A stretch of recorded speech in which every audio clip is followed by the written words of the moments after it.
এই গল্পের শুরুতেই আমাদের জন নামের একজন লোককে দেখানো হয়, যে কিনা তার স্ত্রী আর তার ছেলেকে নিয়ে একসাথে থাকে। তার ছেলে একজন ডায়াবেটিক রোগী, আর একই সাথে তার নিজের স্ত্রীর সাথে তার সম্পর্ক মোটেও ভালো নয়। আজ তার ছেলের জন্মদিন ছিল, তাই সে ঠিক করে যে আজ বাড়ি গিয়ে সে তার স্ত্রীর সাথে ভালোভাবে কথা বলবে আর কোনো ধরনের ঝগড়া বা তর্কে জড়াবে না। ঠিক তখনই তার স্ত্রী যখন ওয়ার্কআউট করছিল, জন তার কাছে যায়। সে খুব শান্তভাবে তার সাথে কথা বলতে শুরু করে। এটা দেখে তাদের ছেলে খুবই খুশি হয়ে যায়, কারণ অনেক দিন পর সে তার মা বাবাকে এত শান্তভাবে কথা বলতে দেখছে। এর কিছুক্ষণ পর তাদের বাড়িতে তাদের কিছু প্রতিবেশী আসে। টিভিতে একটি ব্রেকিং নিউজ দেখানো হয়। সেখানে বলা হচ্ছিল যে পৃথিবীর কক্ষপথে একটি ধূমকেতু বা উল্কাপিণ্ড পৌঁছে গেছে, যেটা খুব শিগগিরই বারমুডা ট্রায়াঙ্গেলের ভেতরে পড়তে যাচ্ছে। আর যখন এটা পড়বে, তখন এর থেকে তৈরি হওয়া শক্তিশালী ওয়েভ বা শক ওয়েভ অনেক দূর পর্যন্ত ছড়িয়ে পড়বে।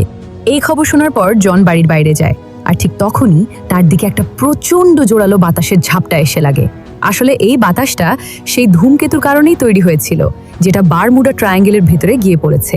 বাতাসের ঝাপটা এতটাই শক্তিশালী ছিল যে তার বাড়ির জানালা দরজার কাঁচও ভেঙে যায়। বাড়ির ভেতরে থাকা তার প্রতিবেশীরা এই ঘটনা দেখে ভয় পেয়ে যায়। তারা বুঝতে পারে যে এখন পৃথিবীর ওপর কোনো বড় বিপদ নেমে আসতে যাচ্ছে। ঠিক তখনই জনের ফোনে একটি মেসেজ আসে। সেই মেসেজে তাকে জানানো হয় যে তার পরিবারকে একটি শেল্টারের জন্য নির্বাচন করা হয়েছে, অর্থাৎ এমন একটি জায়গা যেখানে মানুষ নিরাপদে থাকতে পারবে। কিন্তু যখন জনের প্রতিবেশীরা এই বিষয়টা জানতে পারে, তখন তারা মোটেও খুশি হয় না, কারণ তাদের মতে নিরাপত্তা যদি থাকে তাহলে সেটা সবার জন্যই থাকা উচিত। এরপর তারা সবাই জনের বাড়ি থেকে বের হয়ে যায়। এইদিকে জন আর তার স্ত্রী দ্রুত তাদের জিনিসপত্র গুছিয়ে নেয়। তারপর তারা তাদের ছেলেকে নিয়ে গাড়িতে উঠে সেখান থেকে বের হয়ে পড়ে। কিন্তু ঠিক তখনই তাদের এক প্রতিবেশী মহিলা গাড়ির সামনে এসে দাঁড়ায়। সে জনকে অনুরোধ করে বলে, দয়া করে আমার মেয়েকেও তোমাদের সাথে নিয়ে যাও। কিন্তু জন চাইলে ও এটা করতে পারে না, কারণ তাকে যাদের জন্য অনুমতি দেওয়া হয়েছে শুধু তারাই যেতে পারবে। এই কারণেই জনকে বাধ্য হয়ে সেখান থেকে চলে যেতে হয়।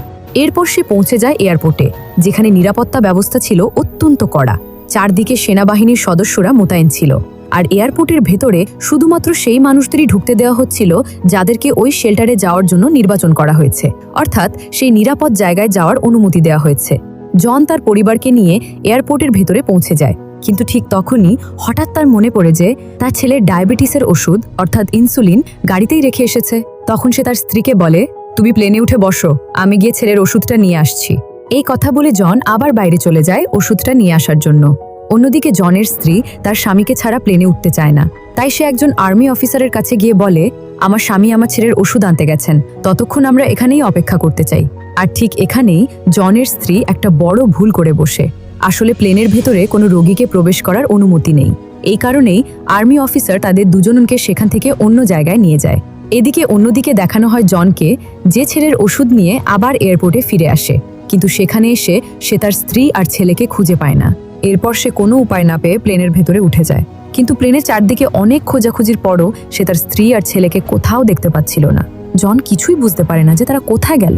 ঠিক তখনই একজন আর্মি অফিসারের নজর পড়ে তার হাতে থাকা ওষুধের দিকে। সে জনকে জিজ্ঞেস করে, এই ওষুধটা কার? জন বলে, এটা আমার ছেলের। এরপর সেই আর্মি অফিসার তাকে জানায় যে প্লেনের ভেতরে কোনো রোগীকে প্রবেশ করার অনুমতি নেই। এই কথা শুনে জন বুঝতে পারে যে তার স্ত্রী আর তার ছেলেকে প্লেনে ঢুকতে দেওয়া হয়নি, মানে তারা দুজনেই এখনো বাইরেই আছে। এই কারণে জন তাড়াতাড়ি প্লেন থেকে বাইরে যেতে চায়, যাতে সে তার পরিবারকে খুঁজে পেতে পারে। কিন্তু জনকে বাইরে যেতে দেওয়া হচ্ছিল না, আর তাকে জানিয়ে দেওয়া হয় যে এখন এই প্লেন থেকে কেউ বাইরে যেতে পারবে না, আর বাইরে থেকেও কেউ ভেতরে আসতে পারবে না। অন্যদিকে আমরা দেখতে পাই প্লেনের বাইরের পরিস্থিতি। সেখানে অনেক মানুষ ভীষণ রাগান্বিত আর আতঙ্কিত হয়ে উঠেছে। সবাই দৌড়ে প্লেনের দিকে ছুটে আসছে। এর কারণ তারা সবাই নিজের জীবন বাঁচাতে চায়। তারা যেভাবেই হোক প্লেনের ভেতরে ঢুকতে চাইছে।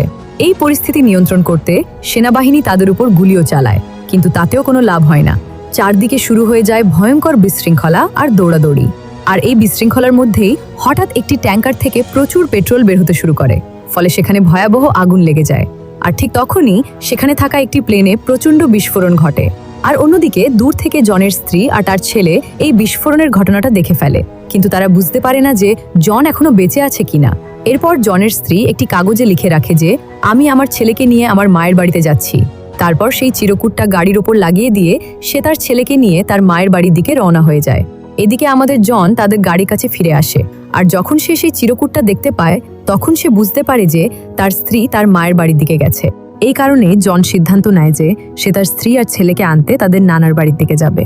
অন্যদিকে জনের স্ত্রী রাস্তার পাশে দাঁড়িয়ে একজন লোকের কাছে লিফট চায়, আর সেই লোকটি তাদের লিফট দিয়েও দেয়। গাড়ির ভেতরে বসে লোকটি তাদের জিজ্ঞেস করে, তোমরা কোথা থেকে আসছো? তখন জনের স্ত্রী তাকে সব কিছু খুলে বলে। সে জানায়, আমাদেরকে একটি শেল্টারের জন্য নির্বাচন করা হয়েছিল, কিন্তু আমার ছেলে ডায়াবেটিক, তাই তাকে প্লেনে উঠতে দেওয়া হয়নি। আর এই ঝামেলার মধ্যে আমি আমার স্বামীর থেকেও আলাদা হয়ে গেছি, তাই এখন আমি আমার বাবার বাড়িতে যেতে চাই। কিন্তু যখন সেই লোকটি জানতে পারে যে ওদেরকে শেল্টারের জন্য নির্বাচন করা হয়েছিল, তখন সে জনের স্ত্রীকে বলে, আমাদের আবার সেখানে ফিরে যাওয়া উচিত। জনের স্ত্রী তখন বলল, সেখানে তো বিস্ফোরণ হয়ে গেছে, আমরা সেখানে যেতে পারবো না, আর তাছাড়া আমার ছেলে ডায়াবেটিক। কিন্তু সেই লোকটি জোর করে জনের স্ত্রীকে গাড়ি থেকে নামিয়ে দেয়, আর তারপর তার ছেলেকে একাই নিয়ে সেখান থেকে চলে যায়। এদিকে আবার দেখানো হয় জনকে, যে মরিয়া হয়ে তার স্ত্রী আর ছেলের কাছে পৌঁছানোর চেষ্টা করছে। ঠিক তখনই সে দেখতে পায় আরেকটি ধূমকেতু পৃথিবীতে আছড়ে পড়েছে, যার ফলে ভয়ঙ্কর একটি বিস্ফোরণ ঘটে গেছে। আসলে এখন পৃথিবীর উপর এমন অনেকগুলো ধূমকেতু পড়তে যাচ্ছে, আর এর মধ্যে একটি এমন ধূমকেতুও আছে যেটা পুরো পৃথিবীকেই ধ্বংস করে দিতে পারে। এরপর জন একটি ট্রাকের কাছে পৌঁছে যায়, যেটা আসলে সেনাবাহিনীর ট্রাক। এই ট্রাকটি কানাডার দিকে যাচ্ছে, আর জনের স্ত্রীর বাবাও কানাডাতেই থাকেন। এই কারণেই জন সেই ট্রাকে উঠে পড়ে। সেখানে তার সঙ্গে একজন ছেলের দেখা হয়, যে তাকে জানায় যে সেনাবাহিনী একটি নিরাপদ জায়গা তৈরি করেছে, যার নাম গ্রিনল্যান্ড। কিন্তু সেই জায়গায় যাওয়ার জন্য শুধু তাদেরকেই নির্বাচন করা হয়েছে যারা ভবিষ্যতে পৃথিবীর জন্য কোনো গুরুত্বপূর্ণ অবদান রাখতে পারবে। আসলে জন নিজেও একজন আর্কিটেক্ট, এই কারণেই তাকে এবং তার পরিবারকে নির্বাচন করা হয়েছিল, যাতে পৃথিবী ধ্বংস হয়ে যাওয়ার পর নতুন করে যখন সবকিছু তৈরি করা হবে, তখন তারা আবার নতুন পৃথিবী গড়ে তুলতে সাহায্য করতে পারে। মূলত গ্রিনল্যান্ডের সেই শেল্টারের জন্য শুধুমাত্র সেই মানুষগুলোকেই বেছে নেওয়া হয়েছিল যাদের ভবিষ্যতে পৃথিবী পুনর্গঠনে প্রয়োজন হতে পারে, যেমন ডাক্তার, ইঞ্জিনিয়ার আর এমন সব মানুষ যাদের ভেতরে দুনিয়াকে আবার নতুন করে গড়ে তোলার কোনো না কোনো দক্ষতা রয়েছে। এদিকে এখানে আরেকজন লোক জেনে যায় যে জনকে শেল্টারের জন্য অর্থাৎ গ্রিনল্যান্ডে যাওয়ার জন্য নির্বাচন করা হয়েছে, আর তার হাতে একটি রিস্ট ব্যান্ড আছে, যেটা আসলে প্লেনে ওঠার অর্থাৎ গ্রিনল্যান্ডে যাওয়ার পাস হিসেবে কাজ করে। সেই লোকটি জনের কাছ থেকে রিস্ট ব্যান্ডটা ছিনিয়ে নিতে চায়। জনের সাথে যে ছেলেটা ট্রাকে ছিল সে জনকে সাহায্য করার চেষ্টা করে, কিন্তু দুর্ভাগ্যজনকভাবে এই ঘটনার মধ্যেই তার নিজের মৃত্যু হয়ে যায়। তবে জন কোনোভাবে সেখান থেকে পালিয়ে যেতে সক্ষম হয়। অন্যদিকে দেখানো হয় জনের ছেলেকে, যাকে সেই লোকটি নিয়ে গেছে, যে আগে জনের স্ত্রীকে লিফট দিয়েছিল এবং পরে তার ছেলেকে অপহরণ করে নিয়ে গিয়েছিল। সে তার স্ত্রীকে নিয়ে জনের ছেলেকে সাথে করে এয়ারপোর্টে পৌঁছে যায়, কারণ তাদের কাছে সেই রিস্টব্যান্ড আছে যার সাহায্যে তারা প্লেনে উঠতে পারবে। সেখানে গিয়ে সে একজন আর্মি অফিসারকে বলে, আমার ছেলের হাতে রিস্টব্যান্ড আছে, ভিড়ের মধ্যে ধাক্কাধাক্কির সময় আমাদের দুজনের রিস্টব্যান্ড কোথাও হারিয়ে গেছে। আর্মি অফিসার তাদের কথায় বিশ্বাস করে ফেলে, কিন্তু ঠিক তখনই জনের ছেলে বলে ওঠে, আমি এদের চিনি না, এরা আমার মা বাবা না। এই কথা শুনে আর্মি অফিসার সবকিছু বুঝে যায়। এরপর সে তাদের কাছ থেকে জনের ছেলেকে নিয়ে নেয়। এদিকে সেইমি সময় জনের স্ত্রীও সেখানে পৌঁছে যায়, যেখানে তার ছেলে আছে। তাকে জানানো হয় যে তার ছেলেকে ইনসুলিন দেওয়া হয়েছে, অর্থাৎ সে এখন ডাক্তারের কাছে রয়েছে। তারপর সে তার ছেলের কাছে পৌঁছে যায়। সেখানে যে ডাক্তার ছিল তাকে জনের স্ত্রী বলে, আমাকে কানাডায় যেতে হবে। ডাক্তার তখন তাকে বলে, এখান থেকে একটি বাস যায়, তুমি চাইলে সেই বাসে যেতে পারো। এরপর জনের স্ত্রী তার ছেলেকে নিয়ে সেই বাসে উঠে পড়ে এবং কানাডায় তার বাবার বাড়ির দিকে রওনা হয়ে যায়।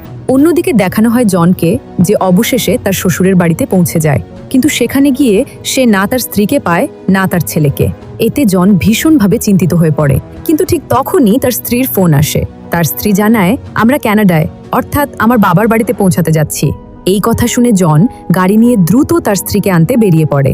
আর যখন সে তার স্ত্রী আর ছেলেকে আবার দেখতে পায়, তখন সে ভীষণ খুশি হয়ে যায়। বাড়িতে ফিরে জন তার স্ত্রীকে জানায় যে খুব শিগগিরই একটি বিশাল ধূমকেতু পৃথিবীতে আছড়ে পড়তে যাচ্ছে, যার ফলে পুরো পৃথিবী ধ্বংস হয়ে যেতে পারে। কিন্তু সেনাবাহিনী পাহাড়ের মধ্যে একটি নিরাপদ জায়গা তৈরি করেছে, যার নাম গ্রিনল্যান্ড। আর সেটাই হচ্ছে সেই শেল্টার যেখানে মানুষ এই ভয়াবহ ধ্বংসের সময় নিরাপদে থাকতে পারবে। জন তখন তার স্ত্রীকে বলে, ওখানেই আমরা বাঁচতে পারবো, এখন আমাদের গাড়ি নিয়ে ওই দিকেই যেতে হবে। জনের স্ত্রী তার বাবাকেও সাথে যেতে বলে, কিন্তু তার বাবা বলেন, এখন আমার যাওয়ার আর কোনো মানে নেই, আমার সব বন্ধু এখানেই আছে, আর আমি আমার জীবনের শেষ মুহূর্তগুলো তাদের সাথেই কাটাতে চাই। এরপর জন, তার স্ত্রী আর তার ছেলে গাড়িতে করে সেই দিকেই রওনা হয়ে যায়। রাস্তায় যেতে যেতে দেখা যায় যে পৃথিবীর উপর ধূমকেতুর ছোট ছোট টুকরো পড়তে শুরু করেছে, আর এই টুকরোগুলো পড়ার কারণে চারদিকে ভয়ঙ্কর ধ্বংসযজ্ঞ শুরু হয়ে গেছে। জনকে যে কোনো মূল্যে ঠিক সময়ে এয়ারপোর্টে পৌঁছাতে হবে, কিন্তু পৌঁছাতে রাত হয়ে যায়। আর ঠিক সেই সময় গ্রিনল্যান্ডের দিকে যাওয়ার শেষ প্লেনটি রানওয়েতে এসে দাঁড়ায়। প্লেনটি টেক অফ করার ঠিক আগেই জন তার গাড়ি নিয়ে রানওয়ের উপর প্লেনের সামনে গিয়ে দাঁড়িয়ে পড়ে। ফলে পাইলট বাধ্য হয়ে প্লেন থেকে নেমে আসে। পাইলট এসে জনকে জিজ্ঞেস করে, তুমি কি করতে চাও? জন তখন বলে, আমাকে আর আমার পরিবারকে প্লেনের ভেতরে জায়গা দিতে হবে। এরপর সে তার রিসব্যান্ডও পাইলটকে দেখায় এবং বলে যে তাদেরকেও গ্রিনল্যান্ডের জন্য নির্বাচন করা হয়েছে। পাইলট তখন জন, তার স্ত্রী আর তার ছেলেকে প্লেনে উঠতে দেয়। এরপর যখন প্লেন আকাশের গভীরে উড়ে যাচ্ছে আর গ্রিনল্যান্ডের দিকে এগোচ্ছে, ঠিক সেই সময় পৃথিবীতে সবচেয়ে বড় ধূমকেতুটি আছড়ে পড়ে। এই ধূমকেতুর আঘাতে তৈরি হওয়া শকওয়েভ এতটাই ভয়ঙ্কর ছিল যে তার পথে যা কিছু পড়ছিল সবকিছুই আগুনে পুড়ে ধ্বংস হয়ে যাচ্ছিল। যদিও প্লেনটি তখন আকাশে অনেক উঁচুতে ছিল, তবুও সেই বিস্ফোরণের ধাক্কা প্লেনটিকে ভীষণভাবে কাঁপিয়ে দেয়। ফলে প্লেনটির ব্যালেন্স নষ্ট হয়ে যায় আর শেষ পর্যন্ত প্লেনটি ক্র্যাশ করে যায়। তবে সবার কপাল খুবই ভালো ছিল যে এই দুর্ঘটনায় কারো প্রাণ যায়নি। এরপর সবাই প্লেন থেকে নেমে আসে আর দেখে যে সেখানে সেনাবাহিনীর একটি বেস রয়েছে। আসলে তারা সবাই ইতিমধ্যেই গ্রিনল্যান্ডে পৌঁছে গেছে। এরপর তাদেরকে পাহাড়ের ভেতরে তৈরি করা বিশাল বাংকারগুলোর মধ্যে নিয়ে যাওয়া হয়। তারপর সেই বাংকারগুলো পুরোপুরি সিল করে দেওয়া হয়। অনেকক্ষণ ধরে তারা বাইরে থেকে ভয়ঙ্কর সব শব্দ শুনতে থাকে, কিন্তু কিছু সময় পর চারদিকে ভয়ঙ্কর নীরবতা নেমে আসে। আর এই নীরবতা পরবর্তী 9 মাস ধরে চলতে থাকে। আসলে বাংকারের ভেতরে খাবার, পানি আর থাকার জন্য প্রয়োজনীয় সবকিছু আগেই মজুত করে রাখা হয়েছিল। সেনাবাহিনী এখানে এত পরিমাণ রেশন মজুত করে রেখেছিল যে তারা চাইলে অনেক বছর ধরে এখানেই বেঁচে থাকতে পারে। আর 9 মাস পর তাদের রেডিও সিগন্যাল আবার চালু হয়ে যায়। তখন তারা বুঝতে পারে যে বাইরের পরিবেশ, যা আগে পুরোপুরি বিষাক্ত হয়ে গিয়েছিল, যেখানে মানুষ শ্বাস পর্যন্ত নিতে পারত না, এখন ধীরে ধীরে আবার স্বাভাবিক হতে শুরু করেছে। এরপর তারা বাংকারের দরজা খুলে বাইরে তাকায়, কিন্তু বাইরে যে দৃশ্যটা তারা দেখে সেটা সত্যিই ভয়ঙ্কর। সিডনি, মেক্সিকো, প্যারিস, শিকাগো, পৃথিবীর বড় বড় শহরগুলো পুরোপুরি ধ্বংস হয়ে ধুলায় মিশে গেছে। তবে এই পৃথিবীতে শুধু তারাই বেঁচে নেই। আসলে পৃথিবীর বড় বড় দেশগুলো নিজেদের মানুষের জন্য আলাদা আলাদা বাংকার তৈরি করে রেখেছিল। এর মানে হচ্ছে পৃথিবীতে এখনো অনেক মানুষ বেঁচে আছে, আর তারা ইতিমধ্যেই রেডিওর মাধ্যমে একে অপরের সাথে যোগাযোগও করেছে। এখন এই বেঁচে থাকা মানুষদের আবার নতুন করে পৃথিবীকে গড়ে তুলতে হবে। কিন্তু কাজটা একদমই সহজ নয়, কারণ বাইরের পরিবেশ পুরোপুরি বদলে গেছে। চারদিকে এখন ভয়ঙ্কর রেডিয়েশন ছড়িয়ে আছে। বাইরে যাওয়ার মানেই হচ্ছে নিশ্চিত মৃত্যু। এই কারণেই তারা বাংকারের দরজা আবার বন্ধ করে দেয়। এরপর 5 বছর কেটে যায়। এখনো পর্যন্ত জন তার পরিবার নিয়ে গ্রিনল্যান্ডের সেই বাংকারের ভেতরেই থাকে। তবে প্রয়োজনীয় কিছু জিনিস আনার জন্য জন মাঝে মাঝে বিশেষ ধরনের সুরক্ষা স্যুট পরে বাংকারের বাইরে যায়। বাইরে থাকলেও সে রেডিওর মাধ্যমে সব সময় বাংকারের ভেতরের লোকদের সাথে যোগাযোগ রাখে। একদিন সে সমুদ্রের তীরে যায়, যেখানে কয়েকটি লাইফ বোট পড়ে আছে এবং একটু দূরে একটি বিশাল জাহাজ দেখা যায়। জন সেই জাহাজের ভেতরে ঢুকে পড়ে, কিন্তু সেখানে সে প্রয়োজনীয় কোনো জিনিস খুঁজে পায় না, কারণ যে মানুষগুলো একসময় এই জাহাজে ছিল তাদের অনেক বছর আগেই মৃত্যু হয়েছে। জাহাজের ভেতরে সে একটি ডায়েরি খুঁজে পায়, আর সেই ডায়েরির পাতার ভেতরে সে একটি ফুল দেখতে পায়। আজ 5 বছর পর সে প্রথমবারের মতো একটি আসল ফুল দেখল, কারণ সেই ভয়ঙ্কর ধ্বংসের পর পৃথিবীতে সব ধরনের গাছপালা, ফসল আর সবুজ প্রকৃতি প্রায় পুরোপুরি শেষ হয়ে গিয়েছিল। ঠিক তখনই রেডিওতে তাকে জানানো হয় যে তার দিকে একটি ভয়ঙ্কর ঝড় এগিয়ে আসছে। এই ঝড়ের বাতাসে এত বেশি রেডিয়েশন রয়েছে যে যদি এটা তাকে ছুঁয়ে যায় তাহলে জন বেঁচে থাকতে পারবে না। এই কারণেই নিজের জীবন বাঁচানোর জন্য সে দ্রুত বাংকারের দিকে দৌড়াতে শুরু করে। তার পেছনেই তখন ঝড় তাড়া করে আসছে। ঝড়টা প্রায় তার কাছে পৌঁছে যাওয়ার মতো হয়ে যায়, কিন্তু ঠিক সেই মুহূর্তে ঝড় তাকে গ্রাস করার আগেই জন বাংকারের ভেতরে ঢুকে পড়তে সক্ষম হয়। এরপর দ্রুত বাংকারের দরজা আবার বন্ধ করে দেওয়া হয়। তারপর জন তার স্ত্রী আর ছেলের কাছে যায়। সে তার স্ত্রীকে সেই ফুলটা দেয় যেটা সে বইয়ের ভিতরে পেয়েছিল। ফুলটা দেখে তার স্ত্রী ভীষণ খুশি হয়ে যায়, কারণ 5 বছর পর সে প্রথমবারের মতো একটি আসল ফুল দেখছে। আর এদিকে তাদের ছেলে এখন অনেকটাই বড় হয়ে গেছে। এরপর জনের ছেলে বলল যে আমিও বাইরে পৃথিবীটা দেখতে চাই, কিন্তু জন স্পষ্টভাবে না করে দেয়, কারণ সে জানে বাইরে যাওয়া মানেই মৃত্যু। এরপর বাংকারের ভেতরে সবাই একটি মিটিং করতে বসে, কিন্তু ঠিক তখনই একটি ভয়ঙ্কর ভূমিকম্প শুরু হয়। এই ভূমিকম্প এতটাই শক্তিশালী ছিল যে পুরো বাংকার কেঁপে উঠে ভেঙে পড়তে শুরু করে। ফলে ভেতরে থাকা সব মানুষ আতঙ্কিত হয়ে পড়ে এবং সবাই বাঁচার জন্য বেরিয়ে যেতে চায়। জন তার স্ত্রী আর ছেলেকে নিয়ে মেইন গেটের দিকে দৌড়ায়, যেখানে তখন ভয়ঙ্কর ভিড় জমে গেছে। কিন্তু জন আরেকটা গোপন পথ জানত, তাই সে সেই পথ দিয়ে তার পরিবারকে নিয়ে বাইরে বের হয়ে আসে। বাইরে এসে তারা দেখে অনেক মানুষ ইতিমধ্যেই বের হয়ে এসেছে। কিছু মানুষের কাছে ফিল্টার মাস্ক আছে, আবার অনেকেই কোনো মাস্ক ছাড়াই বাইরে চলে এসেছে। সবাই সমুদ্রের তীরের দিকে দৌড়াচ্ছে, কারণ সেখানে কিছু সেফটি বোট রাখা আছে। জনও তার পরিবারকে নিয়ে সেদিকেই যায়। সেখানে গিয়ে সে দেখে যে আতঙ্ক আর বিশৃঙ্খলার মধ্যে মানুষ একটি বোট উল্টে ফেলেছে। ঠিক তখনই সে তার এক বন্ধুকে দেখতে পায়, কিছু লোক মিলে তার বন্ধুর মাস্ক ছিনিয়ে নেওয়ার চেষ্টা করছে। জন আর তার স্ত্রী দ্রুত সেখানে যায় এবং তার বন্ধুকে বাঁচিয়ে ফেলে, কিন্তু এই বিশৃঙ্খলার মধ্যে জনের নিজের মাস্কটাও ছিনিয়ে নেওয়া হয়। এরপর সে কোনোভাবে শেষ বেঁচে থাকা সেফটি বোটের কাছে পৌঁছে যায়। কষ্ট করে হলেও সে তার পরিবারকে নিয়ে সেই সেফটি বোটের ভেতরে উঠে পড়ে। ঠিক তখনই কেউ চিৎকার করে বলে, দরজা বন্ধ করো, না হলে আমরা সবাই মারা যাব। তারপর তারা দ্রুত বোটের দরজা বন্ধ করে দেয়। বাইরে তখনও অনেক মানুষ চিৎকার করছে, কাঁদছে আর সাহায্য চাইছে, কারণ তারা জানে এখানে থাকলে নিশ্চিত মৃত্যু। ঠিক তখনই সমুদ্রের মধ্যে একটি ভয়ঙ্কর ঝড় শুরু হয়। সমুদ্রের ঢেউগুলো বিশাল হয়ে ওঠে এবং খুব দ্রুত তীরের দিকে এগিয়ে আসে। তীরে থাকা যত মানুষ ছিল সবাই সেই ভয়ঙ্কর ঢেউয়ের আঘাতে মারা যায়। অন্যদিকে জন আর তার পরিবার যে সেফটি বোটে আছে সেটাও ক্রমাগত বিশাল ঢেউয়ের সাথে ধাক্কা খেতে থাকে। তবে এই সেফটি বোটগুলো বিশেষভাবে এমন পরিস্থিতির জন্যই তৈরি করা হয়েছে যাতে এই ধরনের ভয়ঙ্কর পরিবেশেও মানুষ বেঁচে থাকতে পারে। কিছু সময় পর সেই সেফটি বোট এমন একটি জায়গায় পৌঁছে যায় যেখানে সমুদ্রের পানি তুলনামূলক শান্ত। তখন তারা একটু স্বস্তির নিঃশ্বাস ফেলে। কিন্তু জন খুব ভালো করেই জানে যে বিপদ এখনো পুরোপুরি শেষ হয়নি, কারণ সমুদ্রের মধ্যে যে কোনো সময় আবার সুনামি তৈরি হতে পারে। তারা এখন যত দ্রুত সম্ভব লন্ডনে পৌঁছাতে চায়, কিন্তু সমস্যাটা হলো লন্ডনে যাওয়ার সঠিক পথ তাদের জানা নেই। পুরো দিন ধরে তাদের সেফটি বোট সমুদ্রের উপর ভেসে চলতে থাকে, কিন্তু হঠাৎ করেই বোটের ইঞ্জিন নষ্ট হয়ে যায়। এখন তারা বুঝতে পারে যে এখন থেকে শুধু বাতাসের উপর ভর করেই তাদের এগোতে হবে। রাতে জনের ছেলে আকাশের দিকে তাকায়। সেখানে সে দেখতে পায় এখনো অনেকগুলো ধূমকেতু আকাশে ঘুরছে, যেগুলো পৃথিবীর কক্ষপথের কাছাকাছি রয়েছে। এর মানে হলো এখনো পৃথিবীর উপর ধূমকেতু পড়া বন্ধ হয়নি, অর্থাৎ পৃথিবী এখনো পুরোপুরি নিরাপদ নয়।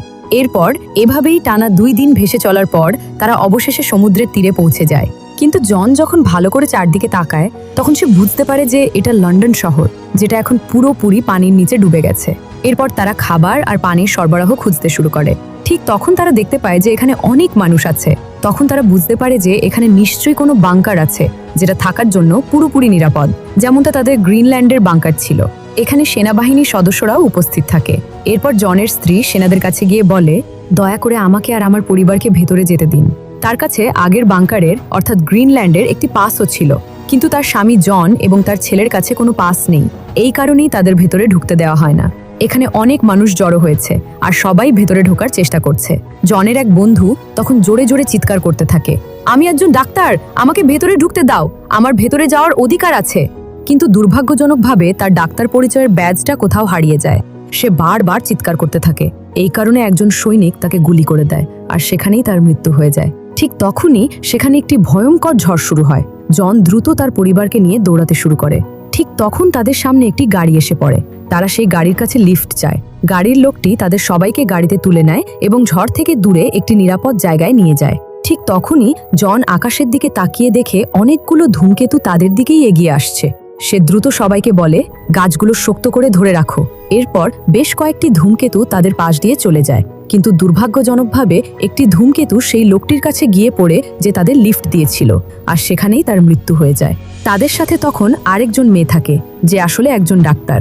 এরপর তারা সবাই মিলে লন্ডন শহরের মধ্যেই জনের স্ত্রীর খালার বাড়িতে পৌঁছে যায়। আশ্চর্যের বিষয় হলো তার খালা এখনো বেঁচে আছেন, কারণ এয়ার ফিল্ট্রেশন সিস্টেমের কারণে তার বাড়িটা এখনো নিরাপদ রয়েছে। সেখানে আরো অনেক মানুষ আশ্রয় নিয়ে আছে।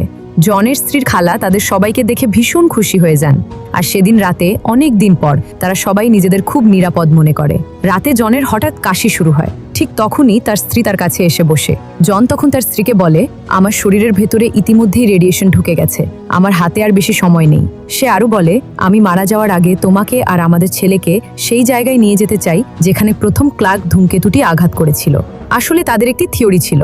তাদের ধারণা যেখানে প্রথম ধূমকেতুটি আঘাত করেছিল সেখানে হয়তো আবার সবুজ গাছপালা জন্মাতে শুরু করেছে। সেখানে হয়তো পরিষ্কার পানির উৎসও থাকতে পারে, যা মানুষের বেঁচে থাকার জন্য পুরোপুরি নিরাপদ। পরের সকালে তারা গাড়ি নিয়ে সেখান থেকে রওনা হওয়ার প্রস্তুতি নিতে থাকে। ঠিক তখন জনের স্ত্রীর খালা জনকে একটি পিস্তল দিয়ে দেন। তিনি বলেন, রাস্তায় যদি কোনো বিপদ আসে তাহলে যেন তুমি নিজের আর তোমার পরিবারের সুরক্ষা করতে পারো। এরপর পুরো দিন তারা গাড়ি চালিয়ে সামনে এগিয়ে যেতে থাকে। এখন পর্যন্ত তাদের সামনে কোনো সমস্যা আসে না, কিন্তু রাত নামার সাথে সাথেই দুজন লুটেরা তাদের উপর আক্রমণ করে বসে। এই আক্রমণের মধ্যেই তাদের সাথে থাকা সেই ডাক্তার মেয়েটির মৃত্যু হয়ে যায়। জন দ্রুত গাড়ি থেকে বেরিয়ে আসে এবং তার গান দিয়ে গুলি চালিয়ে একজন লুটেরাকে মেরে ফেলে, কিন্তু তার সঙ্গী সেখানে লুকিয়ে পড়ে। ঠিক তখনই জন বুঝতে পারে যে তার বন্দুকে আর কোনো গুলি নেই। এখন সে বুঝতে পারে না কি করবে। ঠিক সেই মুহূর্তে যখন দ্বিতীয় লুটেরা জনের দিকে গুলি করতে যাচ্ছিল, তখন জনের স্ত্রী পেছন থেকে এসে তাকে গুলি করে মেরে ফেলে। আসলে জন যে লুটেরাটাকে আগে মেরেছিল তার বন্দুকটা জনের স্ত্রী তুলে নিয়েছিল। এরপর তারা মৃত ডাক্তারকে সেখানে দাফন করে আবার সামনে এগিয়ে যায়। অনেক ঘন্টা ধরে ফাঁকা রাস্তা দিয়ে গাড়ি চালানোর পর তারা এমন একটি জায়গায় পৌঁছে যায় যেখানে আগেই অনেক গাড়ি দাঁড়িয়েছিল। তারা গাড়ি থেকে নেমে চারদিকে তাকায়, আর সেই দৃশ্য দেখে তাদের চোখ কপালে উঠে যায়, কারণ সেখানে মাটিটা পুরো ফেটে গেছে। ফলে মাঝখানে তৈরি হয়েছে একটি বিশাল গভীর খাদ। সেই খাদ পার হওয়ার জন্য একটি দড়ি টানানো আছে। সেখানে আরো অনেক মানুষ ছিল। এখন জন তার পরিবারকে নিয়ে সেই দড়ির সাহায্যে খাদ পার হওয়ার চেষ্টা করে। ঠিক তখনই প্রচণ্ড জোরে বাতাস বইতে শুরু করে। এর ফলে সবার ব্যালেন্স নষ্ট হয়ে যেতে থাকে। তবুও কোনোভাবে তারা সেই সরু দড়ির ব্রিজ ধরে ধরে খাদটির মাঝামাঝি পর্যন্ত পৌঁছে যায়। এরপর সামনে দেখা যায় দুটি সিঁড়ির মতো কাঠামো, যেগুলোর উপর হামাগুড়ি দিয়ে এগোতে হবে, কিন্তু এটা ছিল ভীষণ বিপজ্জনক। এরপর অনেক মানুষ সেই সিঁড়ি বেয়ে সামনে এগোতে শুরু করে। ঠিক তখনই আবার মাটি কাঁপতে শুরু করে। পেছনে যে দড়িটা ছিল সেটা হঠাৎ ছিঁড়ে যায়। ফলে অনেক মানুষ সরাসরি খাদে পড়ে মারা যায়। এরপর সেই দুটি সিঁড়ির মধ্যে একটি সিঁড়ি ভেঙে পড়ে যায়, কিন্তু সেখানে থাকা একজন মানুষ লাফ দিয়ে জনদের সিঁড়ির উপর চলে আসে। জন বুঝতে পারে যে তার ছেলে হয়তো ঠিকভাবে ব্যালেন্স রাখতে পারবে না। এই কারণেই সে তার ছেলেকে শক্ত করে ধরে রাখে।